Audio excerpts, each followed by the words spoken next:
I have a friend named Dave. Dave and I worked at the same company about 8 years ago. We both made decent money, nothing crazy. Dave drove a 10-year-old Camry.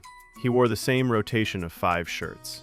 He packed his lunch every single day in a brown bag like a kid going to 3rd grade. People at work used to joke about it. They'd say things like, "Dave, you getting paid the same as us, right?" and laugh. What nobody at that office knew is that Dave had been quietly investing since he was 23. By the time I knew him, he was 34 and had a net worth just north of $900,000. He was less than 2 years from being a millionaire. He never said a word. One day, after a few drinks, Dave told one person, just one, a coworker he trusted. Within a month, the entire dynamic of his work life changed. That coworker told someone in confidence. That person told someone else. Suddenly, Dave was the rich guy. People started making comments about his brown bag lunches as if they were offensive. His manager passed him over for a raise because, and I quote, "You don't really need it like some of the other guys." A family member he hadn't heard from in 2 years called asking for $15,000 for a business opportunity. His girlfriend at the time started making comments about the kind of vacations they should be taking now that she knew what was in his accounts. Dave told one person. One. And it cost him a raise, a relationship, and the peace he'd spent a decade building. My name is Tom. I reached financial independence at 38, and the single most valuable decision I made on that entire journey had nothing to do with investing. It was the decision to keep my mouth shut. Today I'm going to tell you why the smartest thing you can do when you start building real wealth is to tell absolutely no one. And I'm going to give you the specific rules I follow to stay invisible. Hit subscribe if you're building something quietly and you want to keep it that way. Let me start with why this matters so much. Because it's not about being secretive for the sake of it, it's about protection. The moment people know you have money, every relationship in your life gets rewritten. Family, friends, co-workers, even strangers. They don't become bad people, but the way they see you, the way they talk to you, the things they feel entitled to ask, all of it shifts. And once it shifts, it doesn't shift back. This isn't cynicism. This is pattern recognition. Roughly a third of lottery winners end up declaring bankruptcy within a few years. And it's usually not because they bought too many cars. It's because the visibility of their wealth changed the behavior of every person around them. Friends showed up with business ideas. Family expected support. Romantic partners appeared out of nowhere. Financial advisors circled.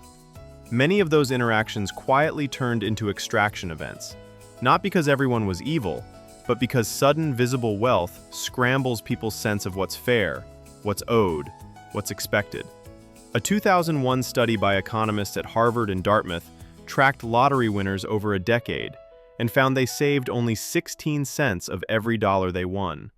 Not because they were stupid, because the social pressure to spend, share, and display was relentless. The money became public, and therefore, the money became communal. Now you might be thinking, "Tom, I'm not a lottery winner. I'm just trying to build a nest egg." And that's exactly my point. The dynamics kick in at surprisingly low numbers. The moment someone finds out you have $100,000 saved, or that you own a rental property, the filter changes. You become the person who has money. And once that label is on you, it never comes off. Let me tell you what actually happens when people know. The asks start small. "Can you cover dinner? Can you lend me $500 until Friday?" And they escalate. "Can you co-sign this lease? Can you help with the down payment? My kid needs braces and I know you're doing well." Here's the part that makes it truly painful. The people asking aren't strangers. They're your brother. They're your best friend from high school. They're your mom. And when you say no, they don't hear no. They hear, "I have the money and I'm choosing not to help you." That interpretation poisons the relationship whether they say it out loud or not. I've watched this happen to 3 people I know personally, and in every case, the person with money ended up more isolated than they were when they were broke. The second thing that changes is how people treat your choices. When nobody knows you have money, driving an old car is just driving an old car. Cooking at home is just cooking at home. But once people know your number, every frugal choice becomes a statement. You're cheap. You're a miser. You're hoarding. The social pressure to upgrade your lifestyle becomes enormous because other people need you to spend to validate their own spending. If you have $1 million and you drive a Camry, that's threatening to the person who makes $60,000 and leased a BMW. Your restraint exposes their excess. So they pressure you to match them, because if you don't, your existence is a mirror they don't want to look into. The third thing that changes is your safety. Visible wealth makes you a target for lawsuits, scams, and people who believe you owe them something simply because you have more. There's a reason estate attorneys tell you to keep assets in trusts and LLCs. It's not just about taxes. It's about making sure that when someone looks at you, they don't see a paycheck. So why do people broadcast their wealth if staying quiet is so clearly the smarter play? Because building wealth in silence is one of the hardest psychological tests you'll ever take. You spent years being disciplined. You said no to things your friends said yes to.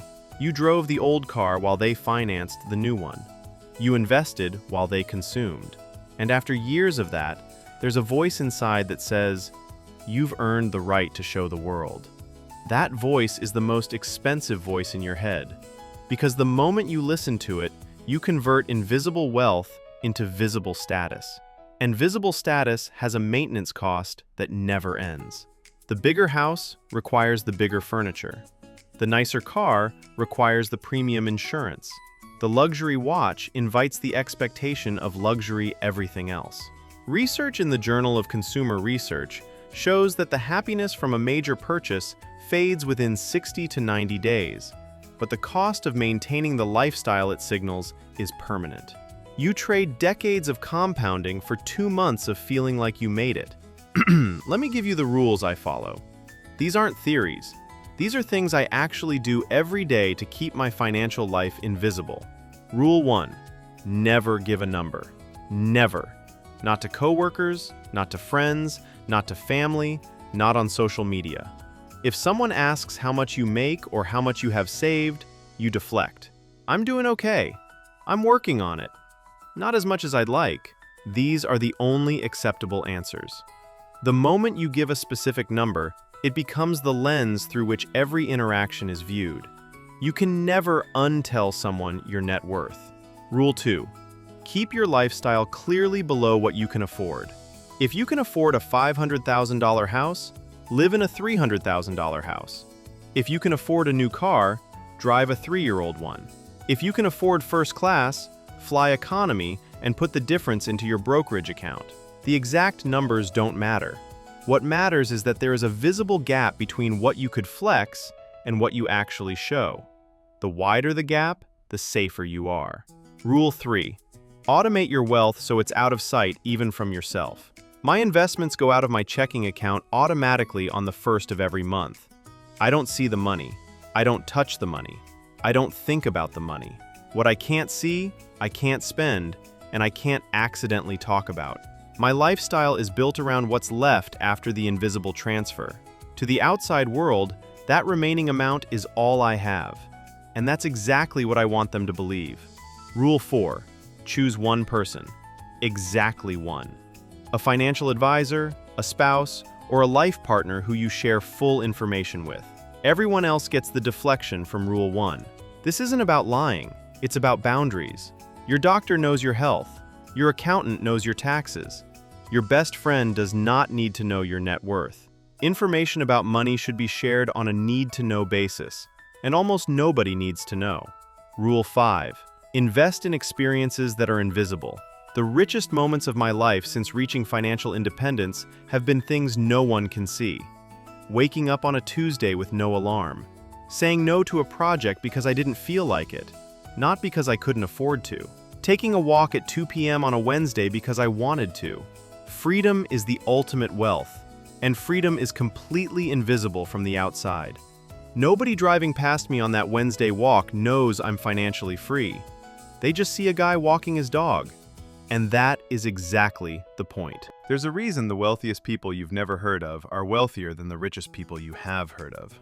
The families that stay wealthy across generations, The ones that pass down 8 and 9 figures to their grandchildren, they all share one trait: silence.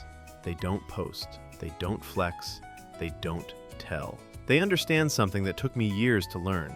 Wealth that people can see is wealth that people can take through social pressure, through legal action, through guilt, through the slow erosion of requests that never stop. The only wealth that is truly yours is the wealth that no one knows about. So build it. Build it aggressively, build it consistently, and build it quietly. If you're already doing this, if you're the person with the brown bag lunch and the growing portfolio that nobody suspects, drop a comment. You don't have to say your number, just say brown bag. I'll know what it means. Hit subscribe because every week I give you one more reason to keep building in silence. I'll see you in the next one.